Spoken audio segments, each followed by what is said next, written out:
Daan-daang minero ang nagtatrabaho sa loob, isang aktibong bulkan dito sa Indonesia, pakikipaglaban sa mga nakakalason na usok sa buong araw. Nagmimina sila ng asupre na tinatawag ng mga lokal na ginto ng demonyo. Ang mga kondisyon sa pagtatrabaho dito ay lubhang mapanganib. Maraming minero ang hindi nabubuhay na lampas 50 taong gulang. Ang mga minero tulad ni Mister ay nagdadala hanggang sa 200 libra ng asupre sa kanilang likod, pataas at pababa nitong mga matarik na bangin, at 30 taon na itong ginagawa ni Mister. Ang asupre ay ginagamit sa lahat ng bagay, mula sa posporo at goma hanggang sa mga produktong kosmetiko. Ito pa nga ang nagpapabuti ng ating asukal. Ngunit karamihan sa asupre ng mundo ay nagmumula sa pagdadalisay ng langis at gas. Ang paggawa ng mga minahan ng bulkan na tulad nito ay medyo hindi na ginagamit, ngunit ang mga minero na ito ay nagtatrabaho pa rin. Kumikita ng humigit kumulang $12 hanggang $17 sa isang araw. Dahil sa liblib na bahaging ito ng Indonesia, isa ito sa mga trabahong may magandang sweldo. Kaya bakit nangyayari pa rin ang ganitong uri ng pagmimina ng asupre? At ano ang dahilan kung bakit ito isang mapanganib na negosyo? Hanggang dito na lang, kaya ni Mister sa kanyang bike. Ano nga ang dahil ano nga ang dahilan kung bakit ito isang mapanganib na negosyo? Walang makakalsada patungo sa bunganga, kaya kailangan niyang maglakad sa natitirang bahagi ng daan. Ito ay isang 2 milya na paglalakad hanggang sa Tagaytay ng Ijen Volcano. Tanging basket at crowbar lang ang kinukuha niya, pababa sa bunganga na may lalim na 1,000 talampakan. Dito nakaharap siya sa matinding kapaligiran ng bulkan. Ang hangin ay maaaring umabot ng higit sa 100 degrees Fahrenheit at nagtatrabaho siya malapit sa isa sa mundo pinakanakakalason na lawa ng bulkan. At nandyan ang usok, dalawang uri ng usok ng asupre. Nilabanan niya ang dalawang uri ng usok ng asupre. Ang una ay mula sa malalim na bahagi ng bulkan at dinadala sa mga tubo na ito. Habang mining company, PT Candy and Jirimbi, nagmamay-ari ng lisensya upang patakbuhin ang minahan. Ang mga minero ay mga freelance sa kontratista, kaya kailangan nilang magbayad para sa kanilang sariling gamit. At marami ang hindi kayang bumili ng mga gas mask. Sa halip, panyo ang ginagamit nila o mga tuwalya na isinasawsaw sa tubig para hindi dumikit ang sulfur powder. Ang pangalawang uri ng usok ay mas mapanganib.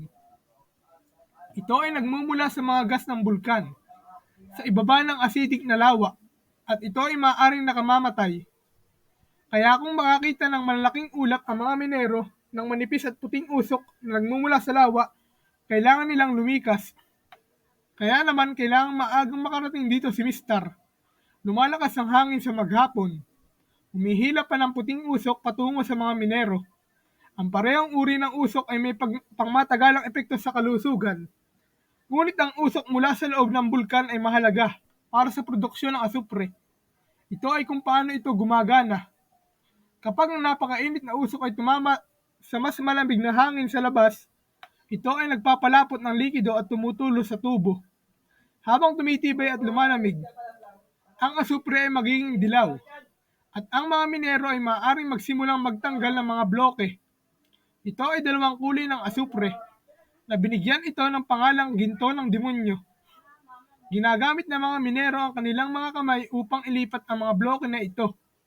Bagamat madalas na hinahawakan ng solid sulfur, maaaring maging sanhi ng mga pantal at paltos. Sabi ni Mister, basta malamig at dilaw, ang asupre ay masarap hawakan. Pre-pandemic, ang mga minero ay maaaring kumuha ng hanggang 25 tonelada araw-araw. Ngunit mula noong 2020, nagtatrabaho na sila sa dalawang magkahiwalay na shifts. Sa socially distance, pinababa niya ng kapasidad ng mga minero hanggang 10 toneladang sulfur lamang sa isang araw. Kapag napuno niya ang kanyang mga basket, itinaas sila ni Mister sa kanyang balikat para maglakad pabalik. Ngunit ang asupre na iyon ay hindi isang magaan na karga. Mga 154 na pounds iyon. Si Mister mismo ay tumitimbang lamang ng 132. Ilan sa mga nakababatang minero Maaaring magdala ng hanggang 200 pounds sa isang load. Kailangan nilang hatakin sa matarik na pader ng bunganga. Ang ilan ay gumagawa ng mapanlinlang na paglalakad sa mga flip-flops. Kapag naabot niya ang gilid ng bunganga, maaaring ilipat ni Mister ang asupre sa kanyang trolley at simulan ang 2 milyang pabalik. At gagawin niya ang paglalakbay na ito sa pangalawang pagkakataon ngayon. PT Candy Engineering B, ang kumpanya ng pagmimina. Nagmamay-ari din itong weighing station at ang pabrika kung saan napupunta ang asupre. Sa pabrika, pinapakuluan ng mga manggagawa ang asupre at patakbuhin ito sa isang serya ng mga filter. Kailangan nilang alisin ang anumang mga kontaminado tulad ng buhangin o dumi. Pagkatapos ay ibuhos nila ito sa sahig ng pabrika upang lumamig. Ang asupre ay nilalagay sa mga sako at ipinadala sa mga pabrika ng asukal sa malapit. Ito ay naproseso sa sulfuric acid, ang pinakakaraniwang ginagamit na kemikal sa mundo. Ito ay ginagamit sa lahat ng bagay, mula sa posporo, paputok at pulbura, sa detergent, papel at mga baterya. Ito ang nagpapaputi ng asukal, at ito ay isang mahalagang sangkap sa mga produktong goma at maging sa paggawa ng alak. Ngunit 78% ng asupre sa mundo nagmumula sa pagdadalisay ng langis at gas. Ito ay isang byproduct ng pagpino at mga kumpanya ng langis ay kinakailangan ng batas upang maproseso ito ng ligtas. Ang nilikha ay maraming purong asupre, isang kadalisayan na kailangan para sa paggawa ng mga produkto tulad ng pataba. Ngayon, ang industriya ng asupre mula sa langis at gas ay nagkakahalaga ng halos 13 bilyong dolyar at inaasahang patuloy na lalago.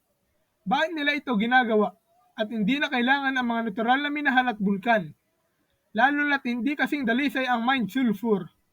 Maaari itong maging acidic o naglalaman ng buhangin.